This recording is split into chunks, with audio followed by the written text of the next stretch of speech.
Hello everyone, আশা করি আপনারা সবাই ভালো আছেন। তো গত পর্বে আমরা দেখেছিলাম ফাইল এবং ফোল্ডারের স্ট্রাকচার।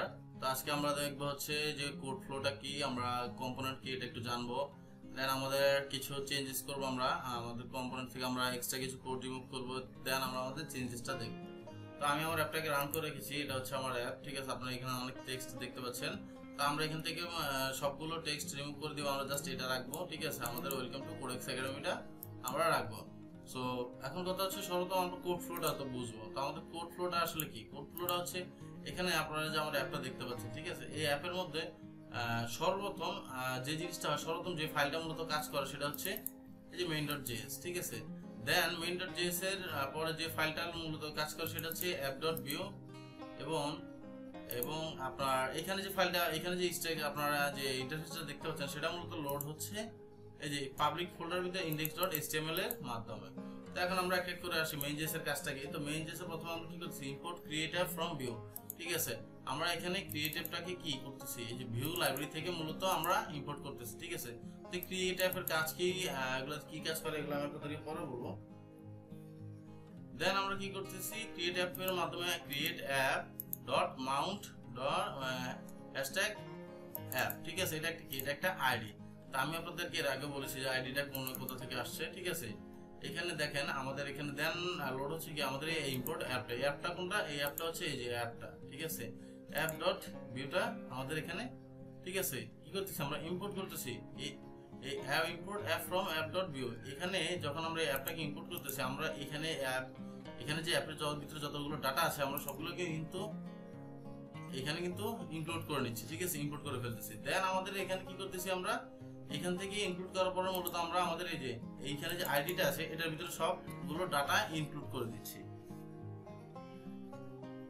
আপনার এখানে কিন্তু এই যে app.id, এই app.id এর ভিতরে আপনার ভিউর যত ধরনের কোড আছে বা যত ধরনের ডাটা আপনি অ্যাড করবেন, ফাইল তৈরি করবেন, ঠিক আছে, সব কিন্তু এই অ্যাপের ভিতরে লোড হবে। আপনি এর বাইরে দিলে কিন্তু সেটা কাজ করবে না, ঠিক আছে।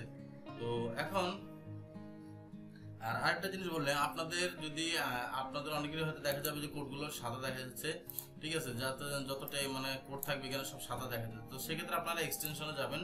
এক্সটেনশনে যে আপনারা এখান থেকে মূলত এই যে ভিউ নামে সার্চ করলে এখান থেকে অনেকগুলো এক্সটেনশন পেয়ে যাবেন। সো আমি এখানে মূলত এই যে ভিউ ল্যাঙ্গুয়েজ ফিচার্স, ঠিক আছে, আমি কিন্তু এটা মূলত ইনস্টল করে রেখেছি। তো আমি এটাকে এনাবল করে দিচ্ছি, আমি এটাকে ডিসেবল করে রেখেছিলাম আপনাদের দেখানোর জন্য।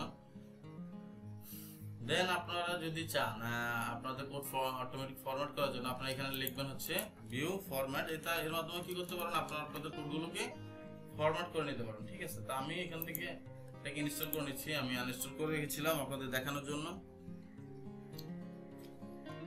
তো এখন আমি যদি এই যে আপনাদেরকে দেখাই ভিউ ফরম্যাটের কাজটা একটু, সাপোজ আমি কোড লিখছি যে এভাবে দিচ্ছি, এভাবে আমি এভাবে দিয়ে দিচ্ছি, ঠিক আছে। দেওয়ার পরে এখন যদি আমি এখানে আপনাদেরকে শর্টকাট দেখে Ctrl+Alt+P দিলে দেখেন আমার এখানে যে কোডটা আছে সেটা কিন্তু সে কি করতেছে, অটোমেটিক ইন্ডেন্ট করে দিচ্ছে, ঠিক আছে, ফরম্যাট করে দিচ্ছে আমার ভিউ কোডটাকে। সো যাই হোক, আপনারা এই দুটো এক্সটেনশন অবশ্যই ইনস্টল করে নেবেন, ভিউ ফরম্যাট এবং ভিউ ল্যাঙ্গুয়েজ ফিচার্স, ঠিক আছে।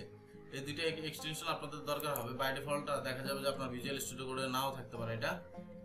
সো যাই হোক, এখন আমরা আসি হচ্ছে আমাদের app.vue-তে। তো app.vue-তে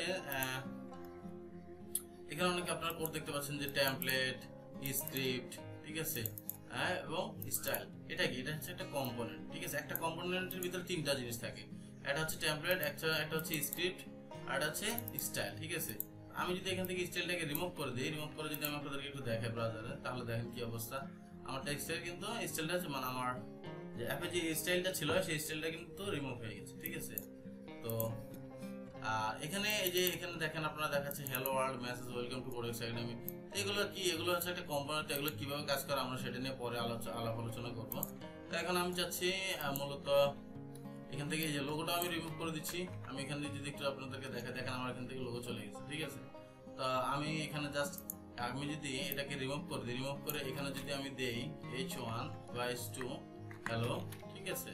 হ্যালো দেওয়ার পর আমি যদি একটু দেখে আপনাদের দেখেন এখানে কিন্তু একটা এরর দেখাচ্ছে কি যে hello world component has been registered but not used, মানে এই হ্যালো ওয়ার্ল্ড নামে একটা কম্পোনেন্ট আছে কিন্তু এটা ব্যবহার করা হয়নি, ঠিক আছে, যে কারণে সেখানে এরর দেখাচ্ছে।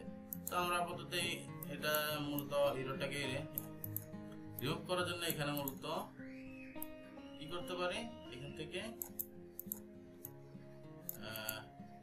এই কম্পোনেন্ট এবং এটাকে আমরা রিমুভ করে দিতে পারি। ঠিক আছে, এখন যদি আমি আপনাদেরকে দেখেন আমার এখানে কিন্তু জাস্ট কি আছে দেখাচ্ছে কি শুধু হ্যালো। ঠিক আছে, এটা কি, এটা হচ্ছে একটা কম্পোনেন্ট। ঠিক আছে, এটা একটা কম্পোনেন্ট। এই কম্পোনেন্টের ভিতরে ঠিক আছে আমার এখানে কম্পোনেন্টের নেম হচ্ছে আমার কি অ্যাপ, যে অ্যাপটা মূলত এখানে লোড হচ্ছে। ঠিক আছে, তো এখন কথা হচ্ছে আমি যে একটু ব্যাকে নিয়ে আসি, আবার আগের মতো করে দিই। এখন কথা হচ্ছে আমাদের এখানে যখন আমরা রিফ্রেশ করব, দেখেন আমাদের এখানে কিন্তু বাই ডিফল্ট আগের মতো সব চলে আসছে। এখন এখানে তো মাত্র সামান্য কিছু কোড আছে, কিন্তু এই ডাটাগুলো যে আসছে এগুলো কোথা থেকে আসছে আপনাদের হয়তো অনেকের কনফিউশন থাকতে পারে যে এখানে যে welcome to codex academy, then ecosystem, essential link, install CLI, এই ধরনের টেক্সটগুলো কোথা থেকে আসছে। তো এই টেক্সটগুলো আসছে হচ্ছে ঠিক আছে আমাদের এখানে যে কম্পোনেন্ট নামে একটা ফোল্ডার আছে, এই কম্পোনেন্টের ভিতরে আমাদের একটা কম্পোনেন্ট তৈরি করা আছে, সেটা হচ্ছে helloworld.vue। ঠিক আছে, এখান থেকে এখানে সেম জিনিস আছে, স্টাইল আছে, স্ক্রিপ্ট আছে এবং টেমপ্লেট আছে। ঠিক আছে, তো আমি আপনাদেরকে যদি এখান থেকে এখানে স্টাইলটা রিমুভ করে দেখাই,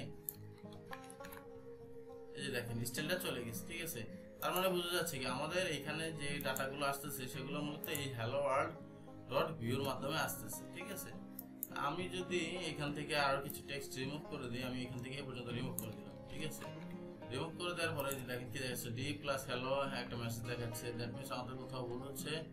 সো আমরা এখানে একটা ডিপ দিতে হবে, সো আমি ডিপ দিয়ে দিলাম। দেওয়ার পর আমি যদি রিফ্রেশ করি, এই যে দেখেন ওয়েলকাম টু কোডেক্স একাডেমি। ঠিক আছে, দেন এখন কথা হচ্ছে এখানে আপনারা হয়তো অনেকে মনে করতে পারেন যে আসলে ভাই এটা কি, এই যে মেসেজটা কোথা থেকে আসছে বা এই মেসেজ এখানে এই প্রপস কি, স্ট্রিং কি। ঠিক আছে, এগুলো কিন্তু এগুলো নিয়ে আপনাদের এত কনফিউশন আর কিছু নেই। আমরা আমাদের নেক্সট ভিডিওতে কম্পোনেন্ট কিভাবে তৈরি করে আমরা সেটা দেখবো।